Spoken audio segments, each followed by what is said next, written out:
So, students, today we have to discuss the reorganization of states. All of us know that as per Independence Act, Independence of India Act 1947, princely states were left with the choices either to join India or to join Pakistan or to remain independent even.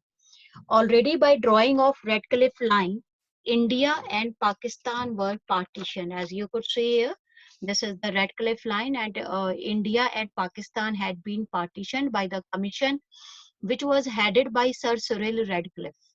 This is the pic of Sir Redcliffe. You can go through this. Now we come again back on a topic, reorganization of the states.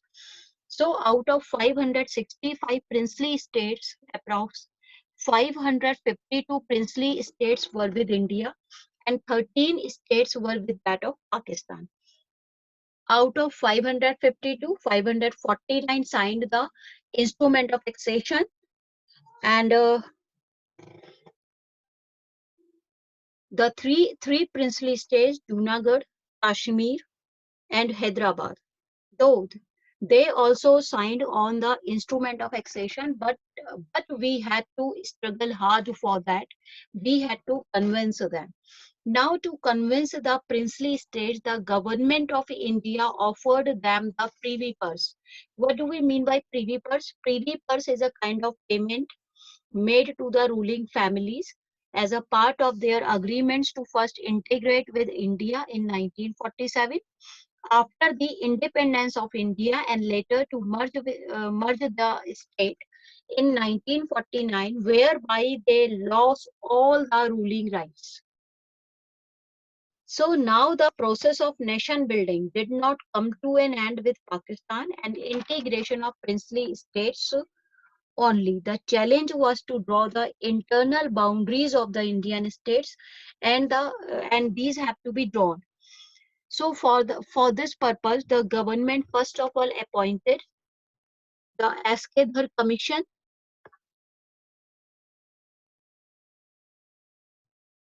Askedhar Commission in June 1948. Askedhar Commission recommended to draw boundaries on the basis of governance rather than the language. Hence, South Indian states began to protest. Then JVP committee in December 1948 was appointed. JVP, J for Jawahar, V for Vallabhbhai Patel, and P for Pattabi Sitaramaiah. They presented the report in April 1949, and this commission also refused to create states on linguistic basis.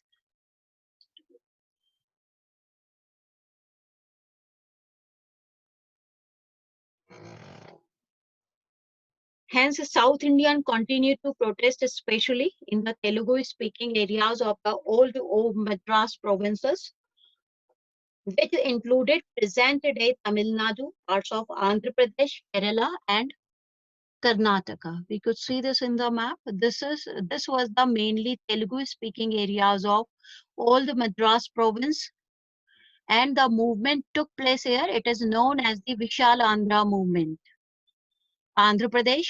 This is Andhra Pradesh. This is, you could see, Andhra Pradesh.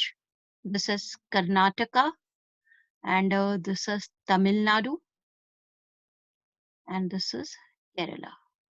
In the combined form, all these areas were known as the Telugu-speaking areas, and the Vishal Andhra movement demanded that the Telugu-speaking areas should be separated from the Madras province of which they were a part and be made into a separate Andhra province. Nearly all the political forces in the Andhra region were in favor of linguistic reorganization of the then Madras province. So the movement gathered the momentum. As a result of the central government's vacillation, Poti Sriramulu, a Congress leader and a veteran Gandhian, went on indefinite fast that led to his death after the 56 days. This event caused great unrest and resulted in violent outbursts in Andhra region. People in large numbers took to the streets. Many were injured or lost their lives in the police firing event.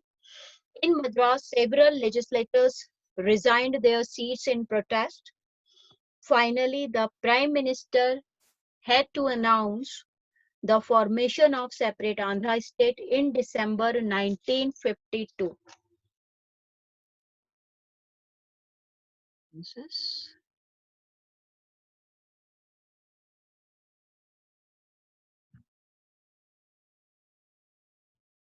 This was we could see here.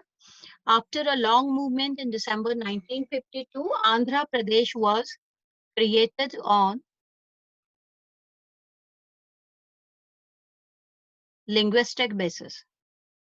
So creation of Andhra spurred the struggle for making of other states on linguistic lines in other parts of the country.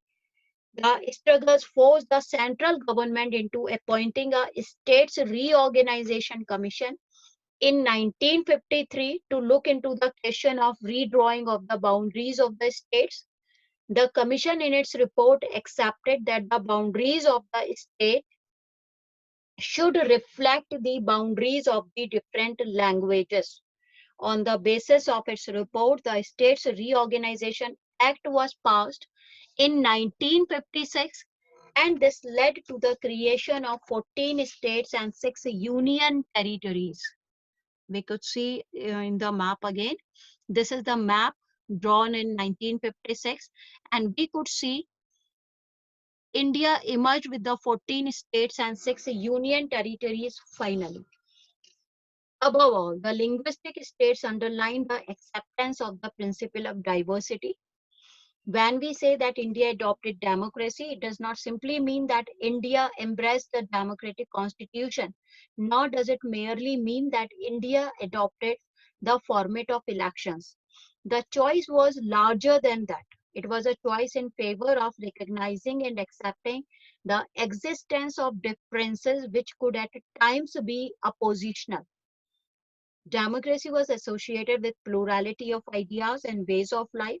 Much of the politics in the later period was to take place within this framework. So, just to maintain this plurality, again, many states were formed on the basis of language. As we could see, Bombay was from Bombay, Maharashtra and Gujarat were created in 1960 on the basis of languages Gujarati and Marathi. And Punjab, Hindi and Punjabi speaking people were there. So Punjab, Haryana and Himachal Pradesh were created in 1966. Nagaland was carved out from Assam in 1963. Meghalaya, Manipur and Tripura were also carved out from Assam in 1972. Mizoram and Arunachal Pradesh were the union territories in 1972, but later on they also became the states in 1987. All these stories we'll discuss in the next chapters, in other chapters. And some of the states on the basis of separate regional culture and regional imbalances were also created. These were Chhattisgarh, Uttarakhand and Jharkhand in the year 2000. And some new states are also about to come. Among them, most important are Vidarbha in Maharashtra and Harit Pradesh in Western Uttar Pradesh.